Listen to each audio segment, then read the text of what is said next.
And welcome back to the show, everybody. I'm Joe Concha, and he is Rick Unger.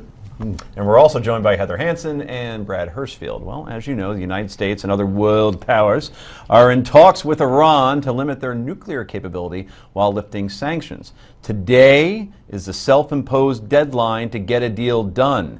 And now I can announce to you and the world that a deal has been completed.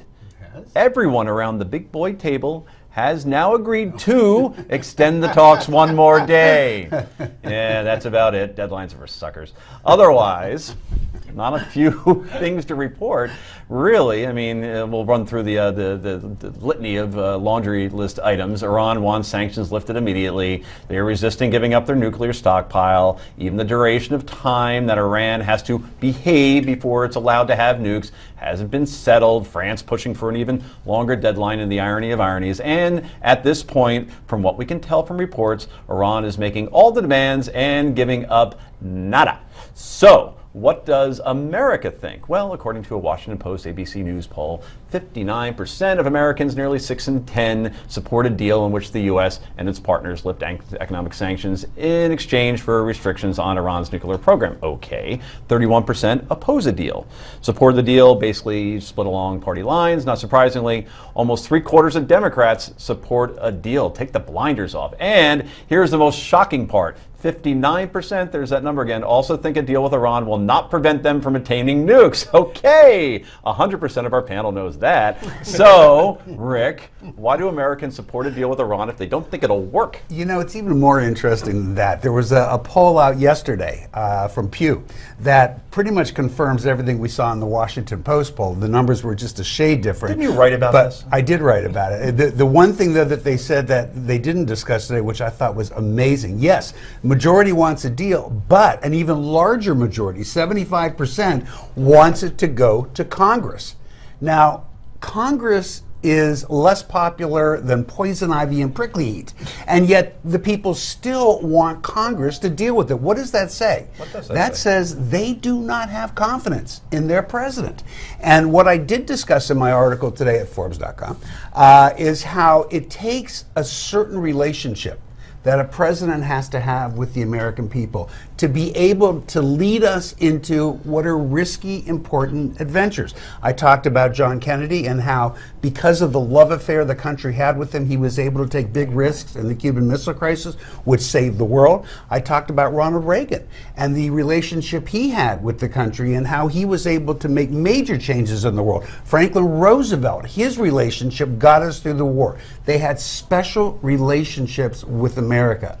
Barack Obama, who I tend to be supportive of in most cases, has never been able to establish that relationship. And I think that's very much why the country's not prepared to follow him in something that they innately understand is critically important to the world. Interesting. Heather?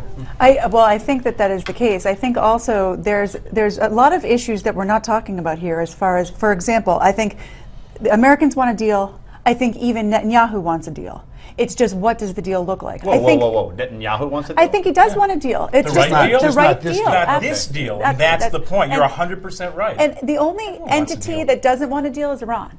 Right. What they want is to continue this, because I read today that they are making back, because we lifted some sanctions in 2013, they are making back $700 million a month in lifted money, in sanctions money that will get Their instilled economy actually again. moved ahead this year Right. for the It first moved ahead time. for the So first they're going to stretch this out as long as they possibly can, and then keep on taking that money and then go ahead and make their bombs. So this is great for them.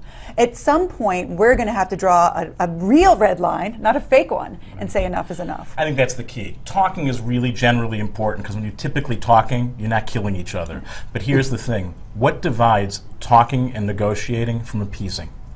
And we know what it is. When the other side is allowed to enrich itself and keep pursuing the goals you claim to be fighting against, and that's what the talking allows, you're no longer negotiating, you're appeasing. So it will be really interesting. We know it's going to happen. They're going to get the extra 90 days. It's going to take us out to June. There likely won't be a deal then anyway. But we'll be interested. What's going to happen now in the next 90 days when there is no lot deal of fighting substantively? here. And we got to get past the fighting. I would love to say a real commitment to the 90 days, but let's dial back some of the rewards from the last year.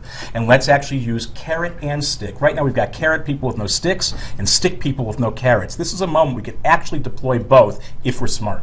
The whole thing about this is that the Iranians need the deal, right? You said their economy is moving forward, but boy, they would like all those economic sanctions Sure. lifted, right? Right. Sure. We simply want a deal because primarily, from what I can gather, it's good for the president's legacy, I guess.